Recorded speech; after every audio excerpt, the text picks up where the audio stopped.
우리가 마음의 뿌림을 받아 악한 양심으로부터 벗어나고 몸은 맑은 물로 씻음을 받았으니 참마음과 온전한 믿음으로 하나님께 나아가자. 아멘.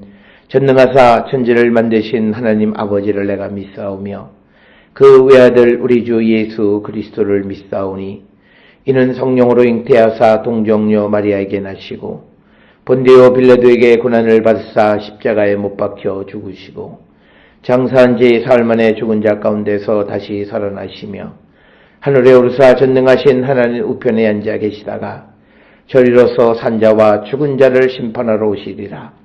성령을 믿사오며 거룩한 공예와 성도가 서로 교통하는 것과 죄를 사하여 주시는 것과 몸이 다시 사는 것과 영원히 사는 것을 믿사옵나이다.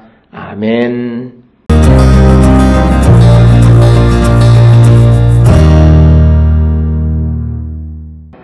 그러나 그날과 그때는 아무도 모르나니 하늘에 있는 천사들도 아들도 모르고 아버지만 아시느니라. 주의하라, 깨어있으라. 그때가 언제인지 알지 못함이라. 가령 사람이 집을 떠나 타국으로 갈 때에 그 종들에게 고난을 주어 각각 사물을 맡기며 문지기에게 깨어있으라 명함과 같으니 그러므로 깨어있으라. 집주인이 언제 올는지 혹 저물 때일는지 밤중일는지 다굴 때일는지 새벽일는지 너희가 알지 못함이라. 그가 호련히 와서 너희가 자는 것을 보지 않도록 하라. 깨어있으라. 내가 너희에게 하는 이 말은 모든 사람에게 하는 말이니라 하시니라.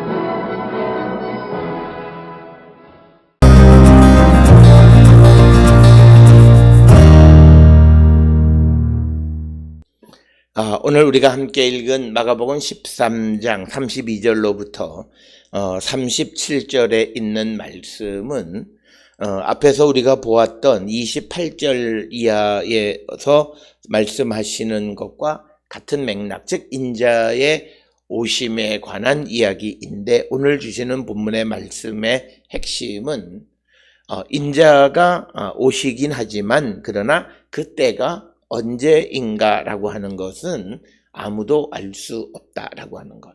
그렇기 때문에 오늘 주시는 본문에서 특히 33절에서는 주의하라, 깨어있으라. 그때가 언제인지 알지 못함이라. 그래서 깨어있는 자가 되라는 말씀이 오늘 주시는 본문의 말씀이 되겠습니다.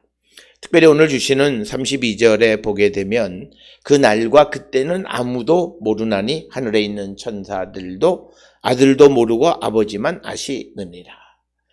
그래서 오늘 주시는 32절에 있는 말씀은 인자가 다시 오시는 그때는 그 아버지만 아시는 것이다. 그런데 인자는 우리가 알다시피 하나님의 아들 예수 그리스도이십니다. 그런데 그 아들조차도 그때가 언제인지는 알지 못한다라고 하는 이 말씀을 통해서 예수 그리스도는 전적으로 하나님의 말씀에 순종하고 하나님이 정해주신 때에 순종하는 삶을 살았음을 우리가 짐작할 수 있는 것이 오늘 우리에게 주시는 그런 말씀. 따라서 인자가 오시는 때 그때를 정확하게 언제인가는 우리가 알 수 없다라고 하는 겁니다. 그러나 우리가 역사를 통해서 보아도 많은 사람들이 또 많은 시대 속에서 종말의 때가 이때다 저때다라고 하는 사람들이 등장했고 그것을 많은 사람들이 믿었던 것은 적어도 오늘 주시는 이 본문을 통해서 보면 그럴 수 없다라고 하는 것입니다. 그래서 우리가 종말의 때를 살아가면서 다시 오시는 주님을 기다리는 성도의 삶에 가장 중요한 것은 우리가 하나님의 말씀에 근거하는 믿음의 삶을 살아야 되는 것이고 어떤 이들이 특별 계시를 통해서 나에게만 주신 무슨 말씀이라고 하는 그런 것들은 그렇게 옳은 말은 아니다라고 하는 것. 그래서 오늘 주시는 32절에서 예수께서도 그날과 그때, 즉 인자가 다시 오시는 그때는 그 하늘에 있는 천사도 모르고 아들 자신도 모르고 하나님만 아시는 것이다. 이렇게 이야기합니다. 그래서 모르는 그때를 살아가는 성도들의 삶의 자세는 무엇이냐? 그것은 깨어 있으라. 그때가 언제인지 알지 못함이라. 그래서 우리에게 깨어 있을 것을 강조하십니다. 종말의 때는 하나님의 전권으로 하나님이 정하신 카이로스, 하나님이 정하신 때에 이루어지고, 우리는 그때가 언제이든지 주님이 우리에게 주시는 그때에 순종하는 삶을 살아가는 자가 되면 되고, 매 순간순간 하나님의 말씀에 순종하는 삶을 살아가면 우리가 그때가 언제인가를 안다 모른다는 것은 중요하지 않다라고 하는 것. 그래서 오늘 주시는 본문에 주의하라, 깨어있으라, 그때가 언제인지 알지 못한다라고 하는 겁니다. 그래서 우리에게 강조하시는 것은 깨어있을 것을 권면하시는 말씀이고, 이 말씀을 분명하게 전달하기 위해서 이제 예를 들어 설명하는데, 34절에 가령 사람이 집을 떠나 타국으로 갈 때에 그 종들에게 고난을 주어 각각 사물을 맡기며 문지기들에게 깨어있으라 명함과 같다, 이렇게 이야기를 합니다. 그러면서 35절에 그러므로 깨어있으라, 집주인이 언제 올지 혹 저물 때일지 밤중일는지 닭 울 때이든지 새벽일는지 너희가 알지 못한다. 그래서 오늘 주시는 본문의 말씀에서 집을 맡기고 타국에 갔던 사람이 언제 돌아올지 알지 못하기 때문에 문지기들은 깨어 있어야 한다라고 하는 것을 강조하시는 말씀이 되겠고, 특별히 오늘 주시는 35절에 저물 때, 밤중, 다굴 때, 새벽, 이 네 가지는 이스라엘 사람들의 이 밤을 표현하는 네 경점이다, 이렇게 이야기합니다. 저물 때, 밤중, 다굴 때, 새벽. 이것은 마가복음 6장 48절에 또 기록이 되어 있습니다. 그러니까 35절의 밤 가운데에서 주인이 언제 올지 알지 못하기 때문에 그 종들은 깨어서 주인의 오심을 기다려야 한다. 그것처럼 우리도 다시 오신다고 약속하신 그 주님의 약속을 믿고 깨어 기다리는 자가 되어야 한다라고 하는 것을 권면하시는 말씀이 되겠고, 그러면서 36절에 그가 호련히 와서 너희가 자는 것을 보지 않도록 하라. 그래서 언제 주님이 오실지 알지 못하는데 그때 불쑥 주님이 찾아오셨을 때 우리가 자는 자가 되어서는 안 된다. 그래서 37절에 깨어있으라, 너희에게 하는 이 말은 모든 사람에게 하는 말이니라 하시니라.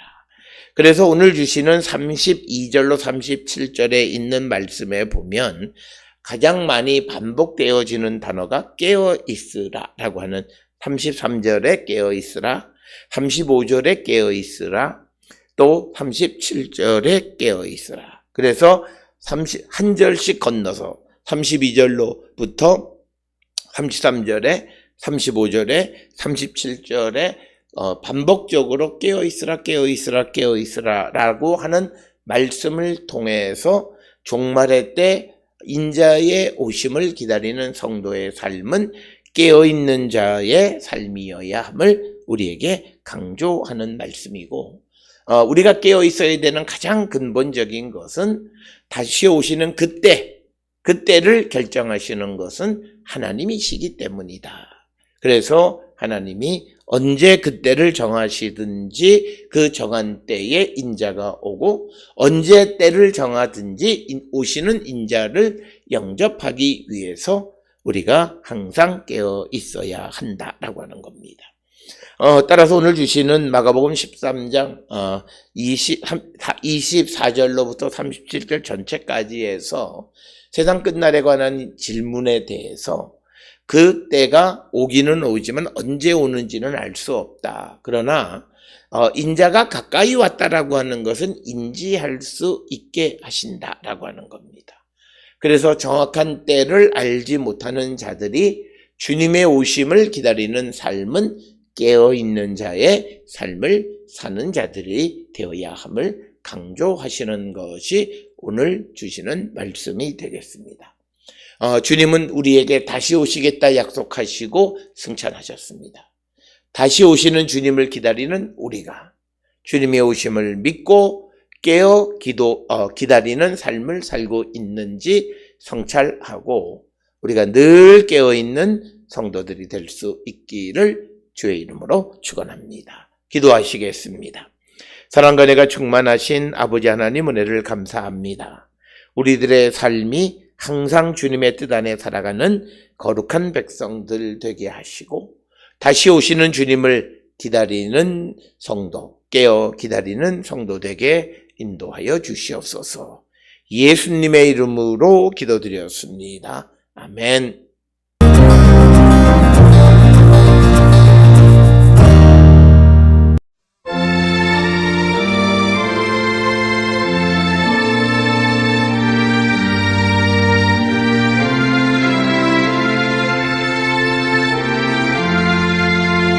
성령의 은사를 나에게 채우사 주님의 사랑 본받아 나 살게 하소서. 성령의 은사를 나에게 채우사 정결한 마음 가지고 나 행케 하소서.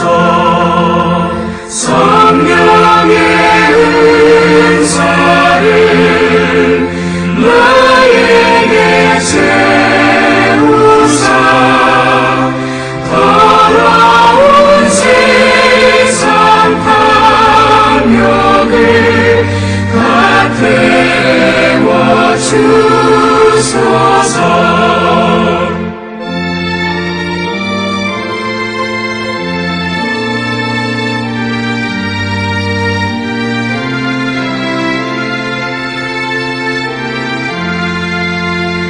성령의 은사를 나에게 채우사 영원한 주님 나라에 나 살게 하소서.